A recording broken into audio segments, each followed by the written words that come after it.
നമസ്കാരം. Recipes four റെസിപ്പീസിലേക്ക് വീണ്ടും എല്ലാവർക്കും സ്വാഗതം. ഇന്ന് തയ്യാറാക്കുന്നത് ചിക്കൻ കറിയാണ്. കുക്കറിൽ പെട്ടെന്ന് നമുക്ക് എങ്ങനെയാണ് ചിക്കൻ കറി തയ്യാറാക്കാൻ നോക്കാം. നല്ല ടേസ്റ്റി ആയിട്ടുള്ളൊരു ചിക്കൻ കറിയുടെ റെസിപ്പിയാണ് കേട്ടോ. അപ്പോൾ റെസിപ്പി നോക്കാം. ചിക്കൻ കറി തയ്യാറാക്കാനായിട്ട് ഞാനിവിടെ 1 കിലോ ചിക്കൻ എടുത്തിട്ടുണ്ട്. നന്നായി കഴുകി വൃത്തിയാക്കി ഒരു കുക്കറിലേക്ക് ഇട്ട് കൊടുത്തിട്ടുണ്ട്. ഈ ചിക്കനിലേക്ക് നമുക്ക് ബാക്കി ചേരുവകളൊക്കെ ചേർത്ത് കൊടുക്കാം. 2 സവാള ഞാനിവിടെ അരിഞ്ഞെടുത്തിട്ടുണ്ട്. 20 ചെറിയ ഉള്ളി തൊലിയൊക്കെ കളഞ്ഞ് ഇതുപോലെ കട്ട് ചെയ്തെടുത്തിട്ടുണ്ട്.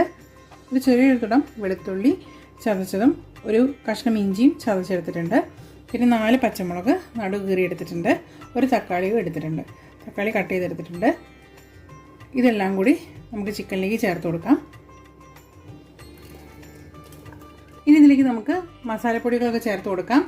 1/2 teaspoon garam masala, 2 teaspoon chicken മസാലപ്പൊടി, 1/2 ടീസ്പൂൺ മഞ്ഞൾപ്പൊടി, 1.5 ടേബിൾ സ്പൂൺ മുളക് പൊടി, കുരുമുളക് പൊടി 1 ടീസ്പൂൺ, 1 ടേബിൾ സ്പൂൺ മല്ലിപ്പൊടി. ഇത്രയും ഇതിലേക്ക് ചേർത്ത് കൊടുക്കാം. പിന്നെ ഇതിലേക്ക് ഒരു ഏലക്കായ, ഒരു ചെറിയൊരു ഏലക്കായ എടുത്താൽ മതി. പിന്നെ 2 ഗ്രാമ്പും 2 ചെറിയ കഷ്ണം പട്ടയും കൂടി ചേർത്ത് കൊടുക്കുന്നുണ്ട്. ആവശ്യമായിട്ടുള്ള ഉപ്പ് ചേർത്ത് കൊടുക്കാം. കൂടെ തന്നെ 1 ടേബിൾ സ്പൂൺ വെളിച്ചെണ്ണയും കൂടി ചേർത്ത് കൊടുക്കുന്നുണ്ട്. ഇതെല്ലാം കൂടി കൈവച്ചൊന്ന് നന്നായിട്ട് മിക്സ് ചെയ്ത് കൊടുക്കാം.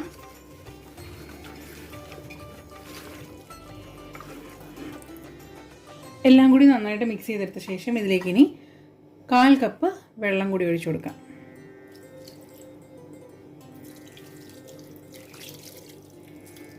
ഇനി കുക്കർ മൂടി വെച്ച് ഒരു വിസിലടുപ്പിച്ചൊന്ന് വേവിച്ചെടുക്കാം.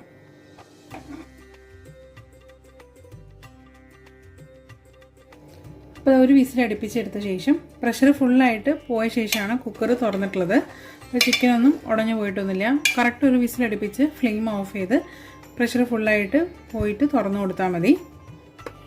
ഇനി ഒരു പാത്രം ചൂടാക്കി ഇതിലേക്ക് 1 ടേബിൾ സ്പൂൺ വെളിച്ചെണ്ണ ഒഴിച്ചു കൊടുക്കാം.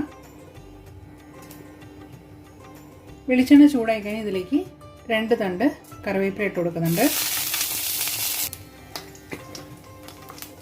ഈ ഫ്ലെയിം നന്നായിട്ട് കുറച്ച് വെച്ചിട്ട് ഇതിലേക്ക് 1/2 ടീസ്പൂൺ കാശ്മീരി ചില്ലി പൊടി കൂടി ചേർത്ത് കൊടുക്കാം. ഈ മുളക് പൊടി ഒന്ന് ചൂടാക്കി എടുത്തിട്ട് നമ്മുടെ ചിക്കൻ കറി ഇതിലേക്ക് ഒഴിച്ചു കൊടുക്കാം. എല്ലാം കൂടി ഒന്ന് മിക്സ് ചെയ്ത് കൊടുത്തിട്ട് ഹൈ ഫ്ലെയിമിൽ വെച്ച് 5 മിനിറ്റ് ഒന്ന് തിളപ്പിച്ചെടുക്കാം. ഈ സമയത്ത് ഉപ്പൊന്ന് നോക്കുക. ഉപ്പ് ആവശ്യമാണെങ്കിൽ ചേർത്ത് കൊടുക്കാം. 5 മിനിറ്റ് തിളപ്പിച്ചെടുത്ത ശേഷം ഫ്ലെയിം ഓഫ് ചെയ്ത് കൊടുത്തിട്ടുണ്ട്. നമ്മുടെ ചിക്കൻ കറി ഇവിടെ റെഡി ആയിട്ടുണ്ട്. സിമ്പിളായിട്ടുള്ളൊരു ചിക്കൻ കറിയാണ്. നമുക്ക് പെട്ടെന്ന് കുക്കറിൽ തയ്യാറാക്കി എടുക്കാൻ പറ്റിയൊരു ചിക്കൻ കറി. അപ്പോൾ ഇതുപോലെ ട്രൈ ചെയ്ത് നോക്കാത്തവരുണ്ടെങ്കിൽ ഒന്ന് ട്രൈ ചെയ്ത് നോക്കിയിട്ട് ഫീഡ്ബാക്ക് അറിയിക്കണേ. വീഡിയോ ഇഷ്ടമായിട്ടുണ്ടെങ്കിൽ ഷെയർ ചെയ്യാനും ലൈക്ക് ചെയ്യാനൊന്നും മറക്കരുത്. പിന്നെ നമ്മുടെ ചാനൽ ആദ്യമായിട്ട് കാണുന്നവരുണ്ടെങ്കിൽ അല്ലെങ്കിൽ സബ്സ്ക്രൈബ് ചെയ്ത് കാണുന്നവരൊക്കെ ഉണ്ടെങ്കിൽ സബ്സ്ക്രൈബ് ചെയ്തുകൂടെ സപ്പോർട്ട് ചെയ്യണേ. വീണ്ടും ഒരു നല്ല റെസിപ്പിയുമായി അടുത്ത വീഡിയോയിലൂടെ കാണാം. Thank you for watching.